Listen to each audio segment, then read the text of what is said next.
नमस्कार, डी24 तुम्ही पाहू शकता. आज वार्ड क्रमांक 16 मधील अनेक दिग्गज लोकांनी या ठिकाणी उमेदवारी जाहीर केली होती.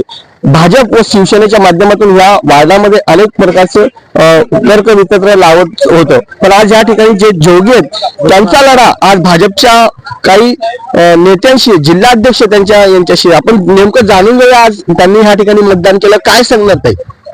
आम्हाला खूप आनंद होतोय की लोकशाहीच्या काळात तुतेपंथी समाज सुद्धा, जसं महामानव डॉक्टर बाबासाहेब आंबेडकरांनी संविधानामध्ये आम्हाला हक्क दिलाय की तुतेपंथी समाज बी हा समाजाचा घटक आहे, हा मतदान करू शकतो.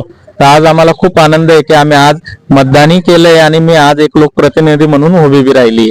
काय सांगणार? ह्या वार्डामध्ये अत्यंत दिग्गज लोक, भाजप सारखे उमेदवार आहे, अनेक या ठिकाणच्या निवडणुकीच्या समोर आरोप प्रत्यारोप करण्यात आले, काय सांगणार या संदर्भामध्ये?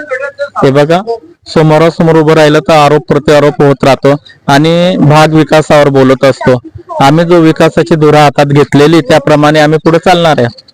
तुम्ही बघू शकता आज वार्ड क्रमांक 16 यांच्या माध्यमातून या ठिकाणी मतदान करण्यात आलं. नेमकी लढत ही नक्कीच धुळ्यामध्ये गाजणारी ही लढत या ठिकाणी होणार. जो विजय होणार या संदर्भामध्ये देखील आज या पूर्ण महाराष्ट्राचं लक्ष धुळे जिल्ह्याच्या या वार्ड क्रमांक 16 मध्ये लागलंय आणि नक्कीच हा निकाल उद्या येईलच, तो जनतेच्या समोर राहील. कॅमेरामॅन निलेश देवेसे, जरी पवार, डी24 चॅनल.